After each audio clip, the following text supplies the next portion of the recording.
You know what I love more than soaking up some sun?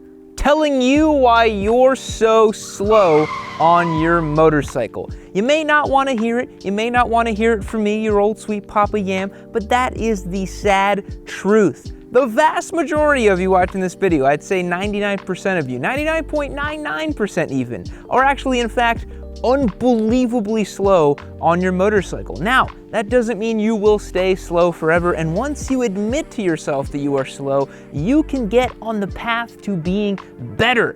In today's video, I'm gonna tell you guys how to get better, how to get faster on your motorcycle, and explain the reasons why you're just so freaking slow. It's actually a lot simpler than you realize. Stick around.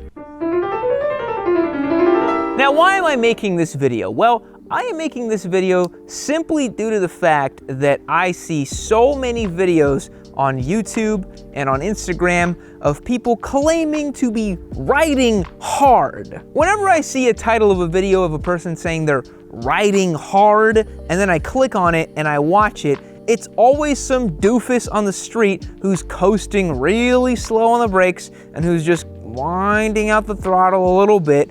Guys, that is not riding hard. You should check out pro-level footage of World Superbike riders on boards around a racetrack to see what riding hard really looks like. So I'm really talking to the track day crowd today who thinks that body position photos are the be-all end-all of how to actually get fast and look fast. But in fact, there are actually 5 things you can do right now to actually be fast on a racetrack. And in case you're new to the channel or you're watching me thinking, who the hell is this dingus? Well, I am Yammy Noob, as the name implies in the channel down below. I'm an omnipresent being. As you can see right now, I'm in some random location. I might even be in your backyard or under your bed right now. Who the hell knows where I am? Again, omnipresent being, may or may not be real, ethereal being. If you've met me in person, you may have seen a figment of your imagination. I also have about 100 track days worth of experience. I've done some racing in 2020. I've ridden on 13 different racetracks, and I've probably taken about 40 different motorcycles on track. So unless your repertoire looks a little bit like mine,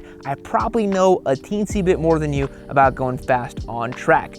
The first thing we're looking at today that I want to imply on you is cardio. It's fitness. It's actually being athletic. A lot of people don't realize, but going fast on a motorcycle around a racetrack actually requires quite a bit of physical exertion. If you've ever been to a track day, maybe it was your first time out there or something like that, you've probably realized that within the first 3 sessions, your poor sweet little thighs were completely roasted and you were so tired the next day and you cried to your mom that you couldn't possibly go on the final session because it was so hot and you were so dehydrated and blah, blah, blah. You need to work out more. You need to be more fit. You need to be more athletic. If you're all schlubby, you can't expect to be riding at pace on a racetrack for 30 minutes at a time, being fast and being good on your motorcycle. Here's how you can remedy that and have fun on 2 wheels. It's called a push bike. You can go cycling, you can go mountain biking, you can have a ton of fun on 2 wheels and get good exercise as well. How do you think I got these golden looking legs? I spend a ton of time cycling on my road bike. I post about it on Instagram from time to time. You guys have probably seen it. I ride a Specialized Tarmac SL6 Pro because I am a wannabe and I love wearing my bibs and my Lycra and going fast and looking good.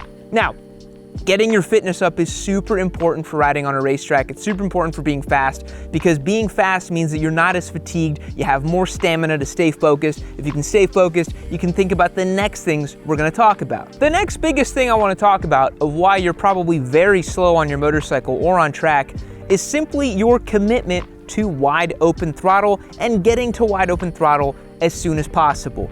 You might think that you are blasting it wide open everywhere on this racetrack that you are on, that you're currently practicing on, wherever you are, but I guarantee you, if you look at your telemetry, or if you just put a GoPro on your gas tank and take a look at your actual throttle inputs, you are probably doing this, and then probably not even getting it wide open between the corners. Whatever anybody else tells you, they might tell you that corner speed's the fast way to go around the racetrack. The only way to go faster is to open the throttle more aggressively and sooner. That's all it is. The only way to go faster around a racetrack is literally to just give more gas on your motorcycle. There's actually a really quick and easy way to do this if you install a Motion Pro quick turn throttle It will help you get in the mindset of actually getting your throttle open faster and sooner. It's a mechanical fix on your motorcycle that will yield better results. There's actually a guy on our Discord server who has actually been out to the racetrack with me, and he put a quick turn throttle on his Kawasaki ZX6R and found himself going faster, because guess what? He was opening the throttle open sooner and actually getting it wide open as he needed to as well. Commitment to the throttle is the #1 problem I see people who are having bad lap times complaining about. That's the biggest thing. If they're complaining about bad lap times, complaining about going slow, it's usually down to the fact that they are just simply not committing to opening the throttle. So film yourself riding, film yourself actually seeing what your throttle hand is doing, and then again, go and watch footage of a World Superbike riders on board. Scott Redding has a bunch of good videos, and you'll see how they get on the apex and they go zoop, and they're wide open as soon as possible. Sorry about that, I've got bugs eating me alive. Moving on. The next really big thing I see for track day riders and street riders too, it's not as applicable on the street, who are complaining about going slow or they are just slow in general, is they don't realize how much coasting they are actually doing. There is so much time that I see in bad track day footage of people who brake and then stop braking, hold the gas, and then give gas. The best way to reduce your time on a racetrack is to make sure you're not having any dead space. You're either on the brakes or on the gas. You should not be doing nothing in between, because that is just wasted time. You're either accelerating or decelerating. That's the biggest thing on track as well. You have to understand that on a motorcycle, you have to brake as deep as you can, and once you get to the apex, be on the gas, find your launch point, and then send it wide open. That's all you really have to do. I'm so sorry, guys. These bugs are just eating me alive here and will not leave my sweet, beautiful legs alone. Make sure you're not coasting on track and you can get yourself going much, much faster. The next point I want to talk about is body position. This one drives me absolutely crazy. For some reason, newbie track day riders, after their second, third, fourth track day, whatever, they want a photographer out there and they want to see how they look on the bike. And the biggest thing they talk about on forums and even on our Discord server is how they're working on their body position. Look guys, body position is all good and great, but to be honest, most of you are going so slow that it didn't matter if you were completely crossed up or not.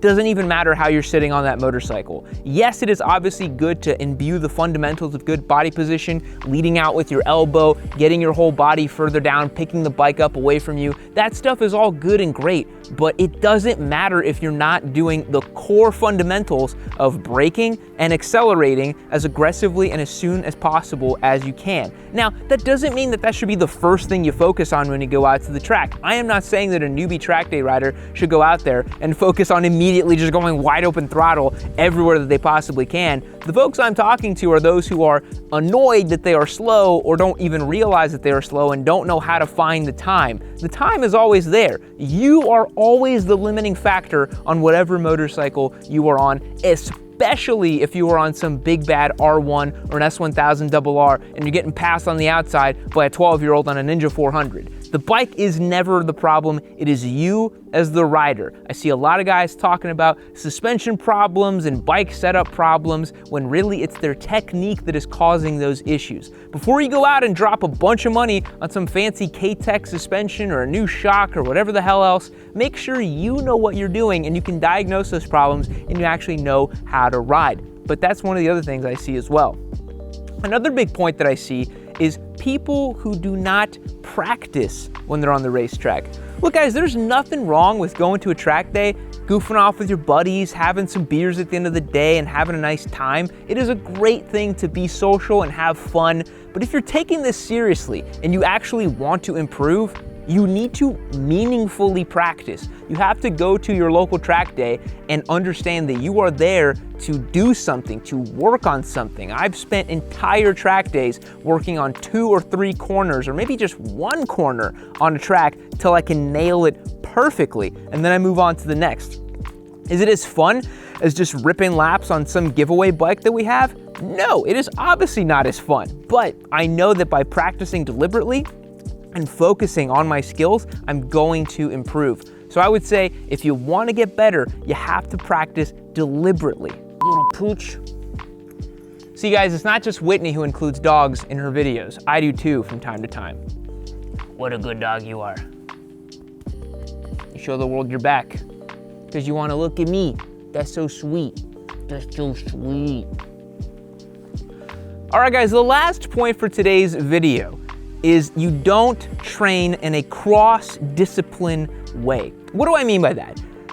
People who only focus on one discipline of motorcycling, be that trails, motocross, track days, whatever it is, they are maxing out their skills in that one dimension. Now, there's nothing wrong with doing that. You can totally max out your skills in one dimension. You can be a one-dimensional rider, but you will start to encounter limits to your growth if you don't ride your motorcycle in different ways. If you're not practicing enduro, if you're not practicing trails, if you're not practicing motocross, you're not gonna grow as much as you could if you did practice those things. There's a big reason why all the professional riders out there, MotoGP riders, World Superbike, hell, even Moto America riders, all those guys, there's a big reason why on the off season, on their off days, they're riding around motorcycles that don't even look like track day bikes. They're doing big slides on a flat track motorcycle. They're practicing motocross, doing enduro, because if you build that brain-body connection to being on two wheels in different conditions, you feel slides and you feel control over a two-wheeled vehicle in a totally different way, then that's gonna be a great way for you to improve your riding over the long term. As I mentioned, myself, I do cycling, I do motocross, I do trails, I do all sorts of other kind of motorcycling that helps support my overall track day riding. It's a really, really good thing to do it that way. Now guys, those are my tips so that you don't go so slowly on your motorcycle. Be sure to hit the comments down below. You let me know how slow you are, how fast you are. If you are actually fast, post up some videos. I'd love to see them, but most of you are not that fast. And so I will catch you guys in the next one. See you later. How did I do? Was that a good one? Was it a good video? Was that a good one? Well, look at you. You've made it to the end of another Yammy Noob video. You should consider yourself pretty lucky because I have curated this one right over here for you to continue watching. It's probably just as good as the one you just saw. Unless you hated the one you just saw. I don't know, maybe leave me a comment down below about how much you hated it as well too. Or just keep watching this one. Make sure you keep watching Yammy Noob. Don't forget to keep watching Yammy Noob. That's the most important thing. Keep watching Yammy Noob.